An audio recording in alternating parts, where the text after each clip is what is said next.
Mike Wallace, and this is Biography. Our story, the Duke of Windsor.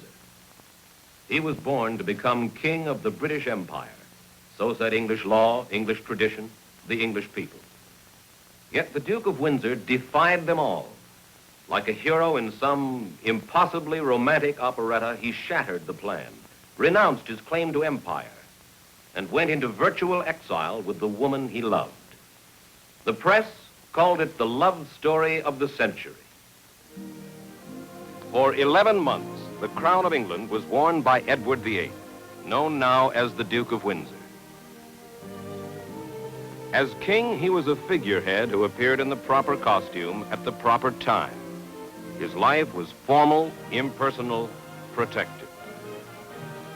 Even in crowds, he was a lonely king, surrounded by a wall of ritual and protocol. Tradition had ruled his days not only as a king and young prince, but even as a child. At the age of 6, his full name is Edward Albert Christian George Andrew Patrick David. David's playmates are a prince and a princess, his brother and sister. Their days are spent with tutors and servants, and they get only brief glimpses of their mother and father. They are isolated, kept apart from the changing world at the turn of the century. At this time, their great-grandmother, Victoria, is Queen of England. Her reign is the longest in English history, and she puts the stamp of her firm personality on the Victorian age. But her son, who is David's grandfather, is another kind of human being. When Victoria dies, he becomes King Edward VII. This man, who has been called the Playboy Prince, now 60 and in the twilight of a life that's been a long party, ascends the throne of England. To his grandson, David, he's a smiling Santa Claus. David remembers him as the last Englishman to have an uninterruptedly good time.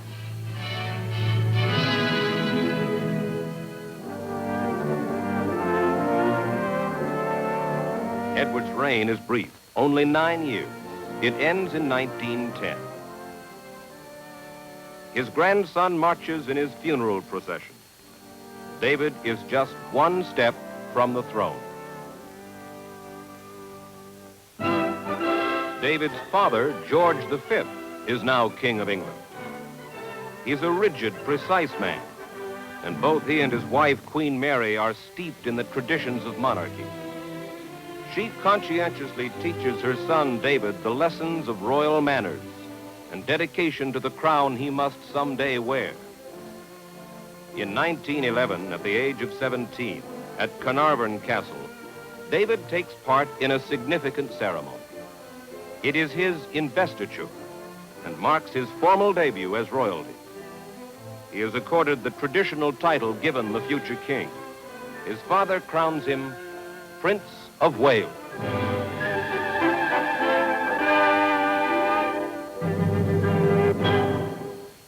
For the next few years, he patiently participates in a long round of official duties.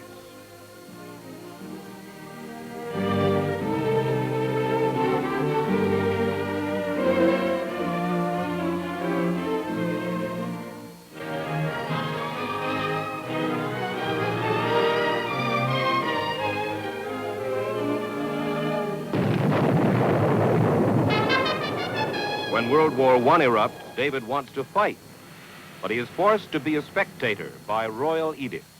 The front lines are out of bounds to a prince who will someday be king. His father keeps him busy with inconsequential duties. Occasionally, he comes close to the front, but always far from real danger. David can only observe from a distance, and he complains, "Oh, to be fighting and not sitting back here doing so little compared to those who are giving their lives.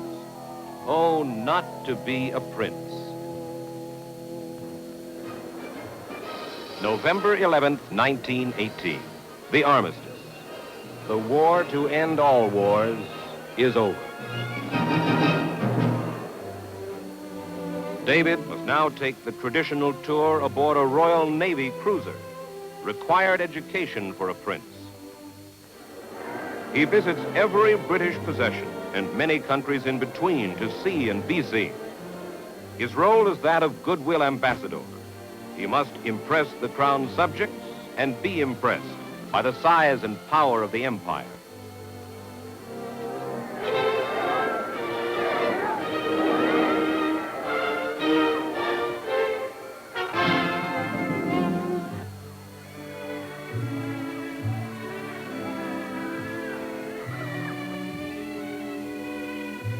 He has a shy, appealing warmth. He's a popular prince. He attends a rodeo, gets a chance to let down the bars, to break away momentarily from his role as official visitor.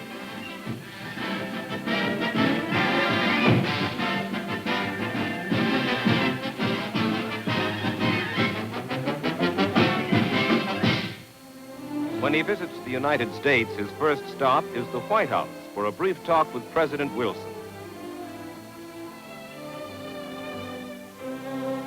During the war, he met many American soldiers, and he feels a special kinship for the Yank doughboys. He makes it a special point to stop and chat with them. Britain's popular prince is popular in America, too, which has always had a soft spot in its heart for royalty. He calls his New York City welcome a masterpiece of acclamation, thrilling beyond description.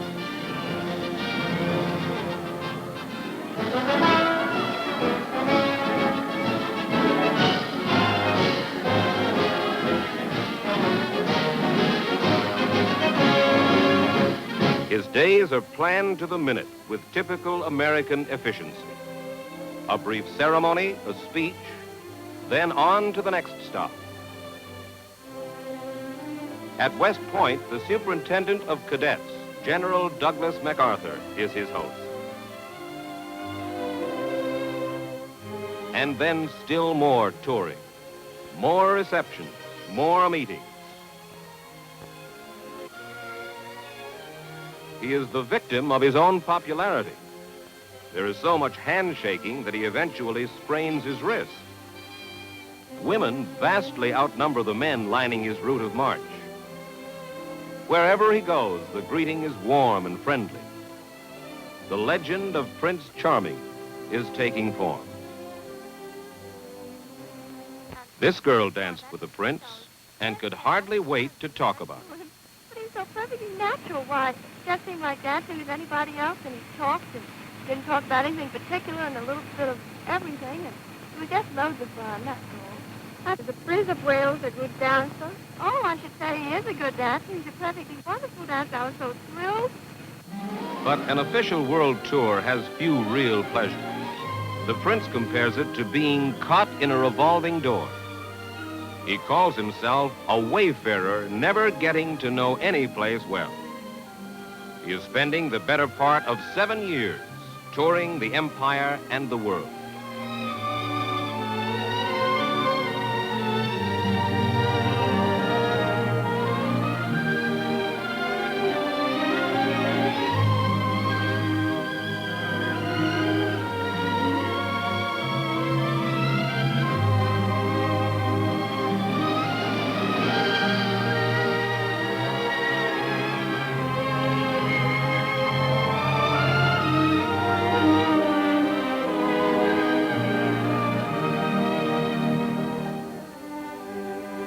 Back home in the British Isles, still more official appearances. He's 30 years old, a bachelor.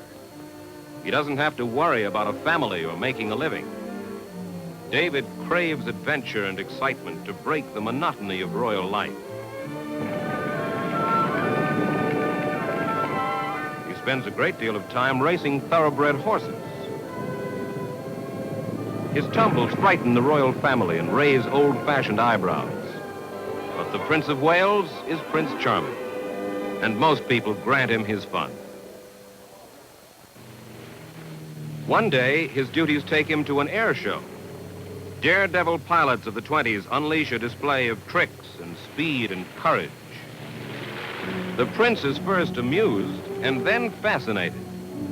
If racing horses is thrilling, think what flying must be like.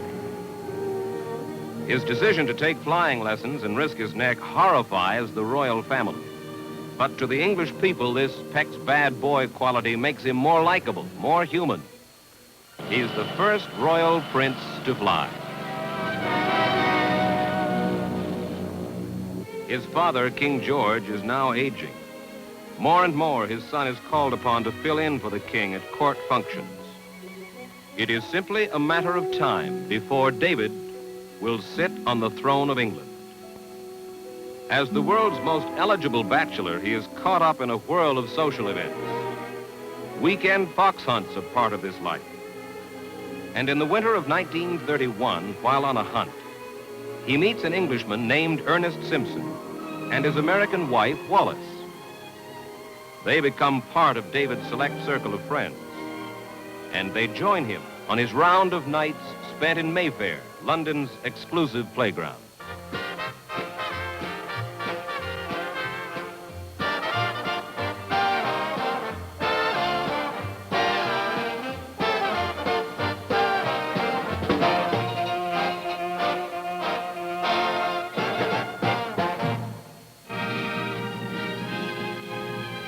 Belvedere Castle is his private home and the center of his social activities. Ernest and Wallis Simpson are frequently among his weekend guests. Close friends become convinced the prince has more than a passing interest in the attractive Mrs. Simpson. She's a worldly and sophisticated woman. David is impressed by her charm and wit, and he's delighted by her frankness and independence. More and more, the two are seen together in public. She is by his side as he watches the races.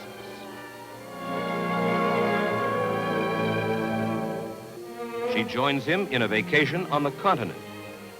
She has quietly separated from her husband. As the months go by, there can be no doubt that David and Wallis are in love.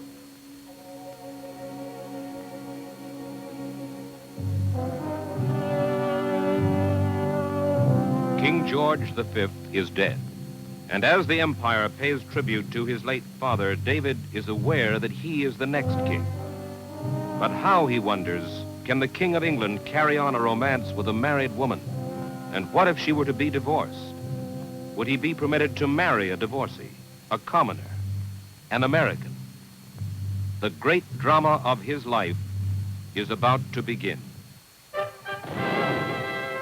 Edward, Albert, Christian, George, Andrew, Patrick, David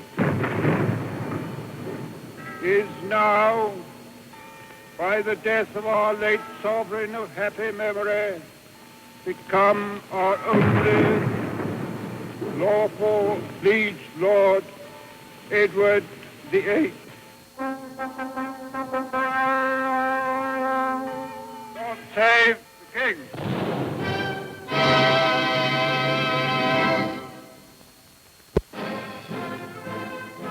On January 20, 1936, David, Prince of Wales, takes the throne as King Edward VIII. Outwardly, he is calm, but his heart is heavy. He is involved in an impossible romance with a married woman. He must resolve this dilemma before his formal coronation as king just 9 months from now. Preparations for the event are already underway. It is part of a tradition dating back 1,000 years. Before the coronation, the perplexed king seeks escape and privacy on a cruise aboard the royal yacht. Wallis Simpson joins him. They make a momentous decision. No matter what, they will marry. On the waters of the Mediterranean, they try momentarily to forget that ahead of them looms a royal scandal. Wallis must begin divorce proceedings as soon as possible, and David must find some way for her to become his queen. David returns to England and resumes his duties of state. He must not betray his anxiety. His advisors have secretly hammered out a gentleman's agreement with the British press. For the moment, the newspapers will not mention the subject of the king and Wallis Simpson. But at most, this can only be a temporary measure. The issue must soon come to a head. his decision to marry Wallis Simpson must inevitably shake the empire. Prime Minister Stanley Baldwin advances as the king's major antagonist, proclaiming, "The British people will not stand for this marriage." Winston Churchill will put his career in jeopardy by his outspoken defense of the king. The Archbishop of Canterbury will place the Church of England in the path of the marriage by declaring that the king seeks happiness in a manner inconsistent with Christian principles. David's brother Albert is next in line for the throne, but will take no part in the conflict. For Queen Mary, the question of this marriage poses the problem of choosing between royal tradition and the love of her son. By chance, a routine ceremony brings many of these figures together. But those watching cannot imagine the strange circumstances of this moment. With the king is Prime Minister Stanley Baldwin, the man who insists the marriage will topple the government. But David has told him a way must be found. Time is running out. The secret cannot be kept from the public much longer. Wallis Simpson stays at Cumberland Terrace. She has already divorced her husband, and she agrees to a marriage in which she will forfeit her rights as queen. But Baldwin says it won't do. Shortly after, in Wales, the embattled king inspects the living conditions of the miners during a tour.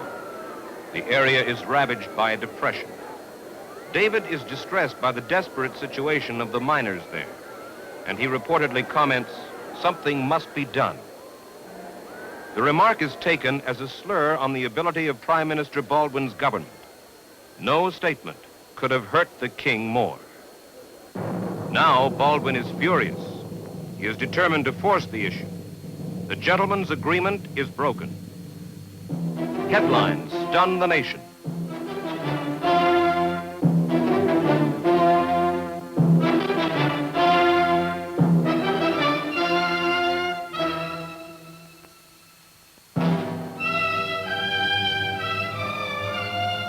For the first time, the British people learn that their king wants to marry an American, Wallis Warfield Simpson, a commoner and a divorcee.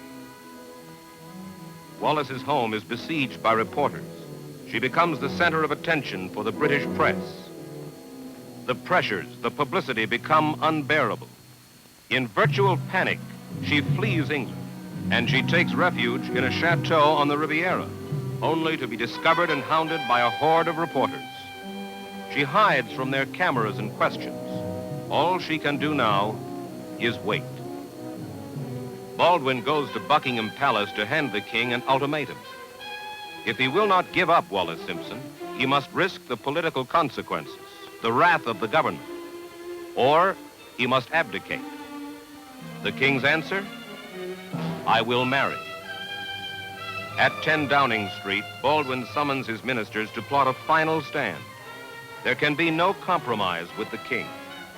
The British people stand on the sidelines in suspense, waiting for the next move. It is no longer a private love affair, but a public issue. If the king were to make a queen of someone who has been twice in a divorce case, undoubtedly there would be millions of people, both in England and in the Dominions, who would be greatly distressed at such a thing. The Baldwin government has forced an issue which cannot possibly be decided until next April.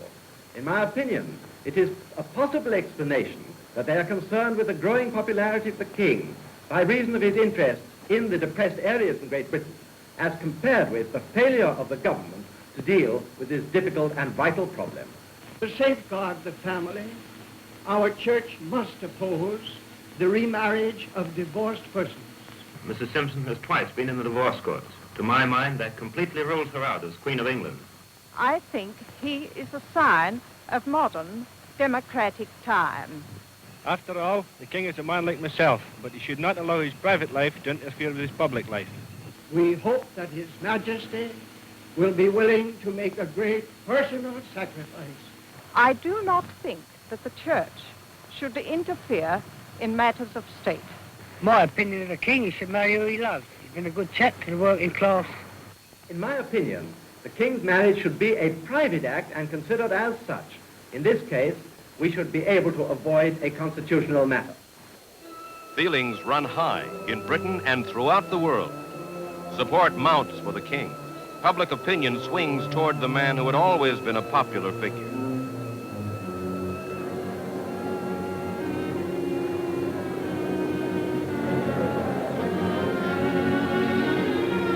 H.L. Mencken flippantly calls it the greatest story since the resurrection.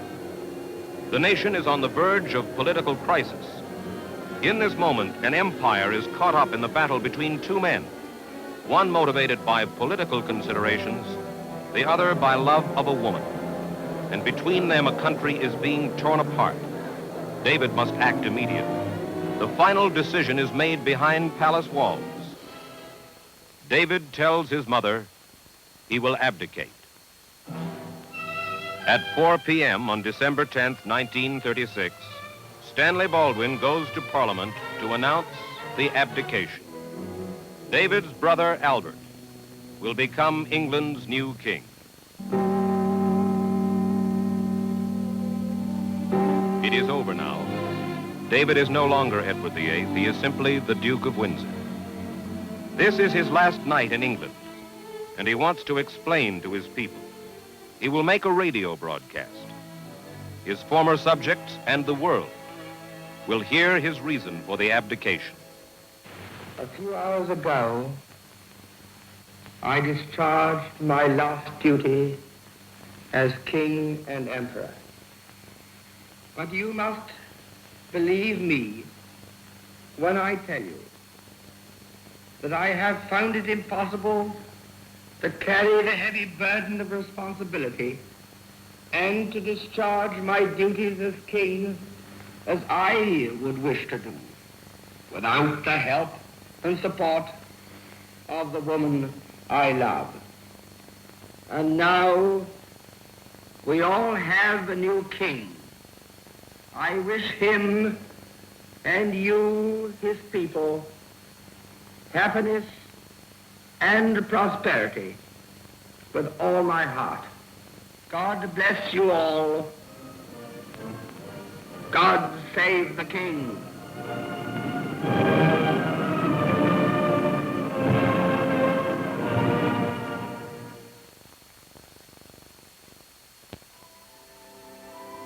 The uncertainty, the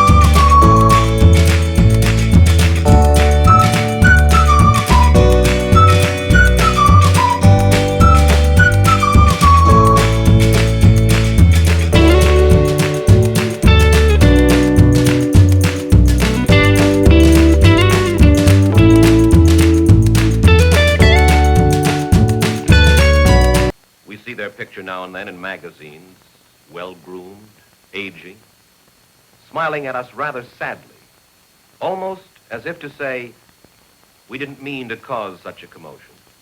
It was, after all, a private matter.